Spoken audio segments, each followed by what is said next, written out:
My name is Gwen Olson, and I am the author of Confessions of an RX Drug Pusher. I'm a 15-year veteran of the pharmaceutical industry, and I left in the year 2000.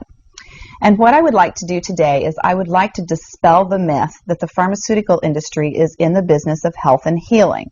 Because in fact, what the pharmaceutical industry is in the business of doing is disease maintenance and symptoms management.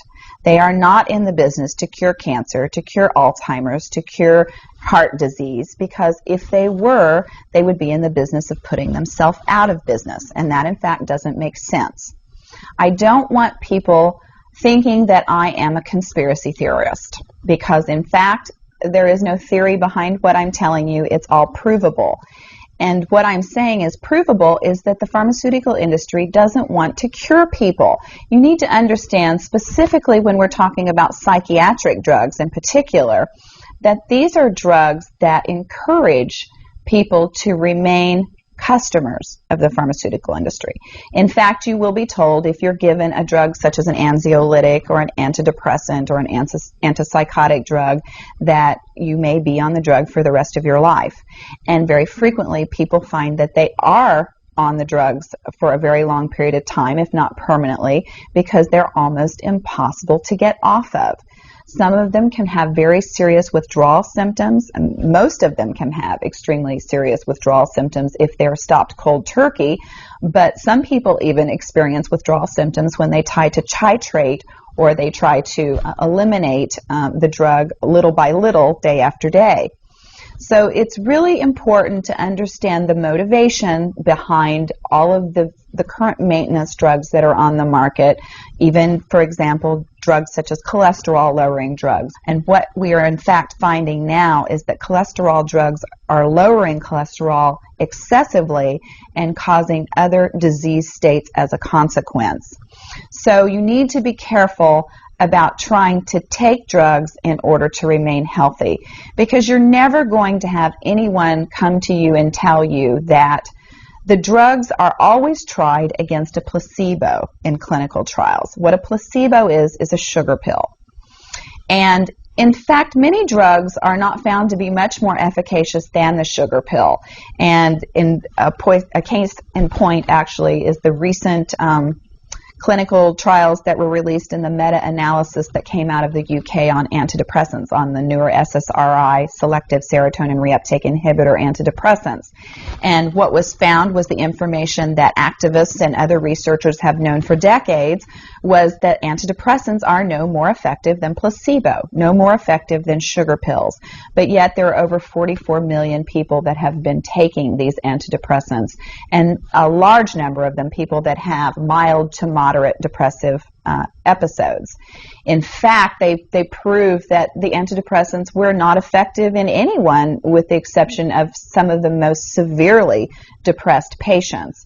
And I can tell you from personal experience that there are a number of things that depressed patients can do to improve their mental status aside from drugs that are quite effective, and in fact more effective than placebo. Another recent study that was released showed that exercise was in fact more effective than either placebo or the antidepressant drug that they were compared to. But just like Bill Maher said in his show, you know, we're never going to hear any ads on television that are sponsored by anybody saying, you know, the New England Journal just announced that exercise is twice as effective as antidepressants in curing depression. Ask your doctor if getting your butt off the couch is right for you.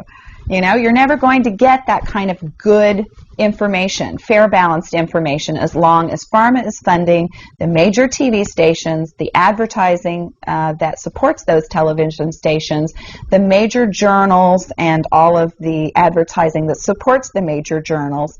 You just have to be commonsensical people and understand that the pharmaceutical industry makes 5 to 6 times the amount of money as any of the other Fortune 500 companies in the United States of America. They are not going to easily or readily give up that income. And we are, in fact, considered a human commodity.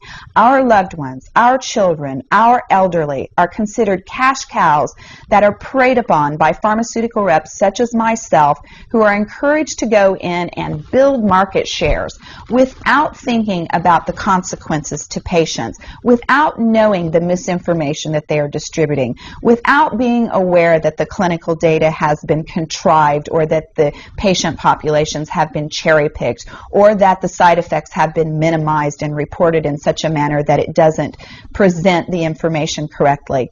I spent 15 years in this industry. I was one of the best, but I'm here to tell you that the industry has run amok, that we are at a severe crossroads in this nation, and that we have got to take our power back, and we have got to start making the pharmaceutical industry accountable for their actions and for the defective products that they're putting on the market. It won't be long before every American is affected by this disaster, and we need to be aware of what the differences are between diseases, between disorders, and between syndromes. Because if it doesn't have to be scientifically proven, if there are no tests, if there are no blood tests, CAT scans, urine tests, MRIs, if there is nothing to document that you have a disease, then you in fact do not have a disease, you have a disorder. And it has been given and has been diagnosed pretentiously. And you need to get yourself educated and understand that there are options, and those options are much more effective than drugs. You need to look into the nutritional aspects of your diet and your lifestyle aspects.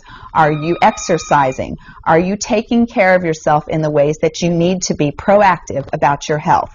Because once you start down the road of taking one prescription drug on top of the other, you will be a lifelong customer for the pharmaceutical industry, and your choices will be truncated.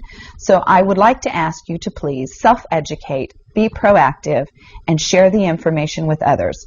The next victim could be someone that you love. Thank you.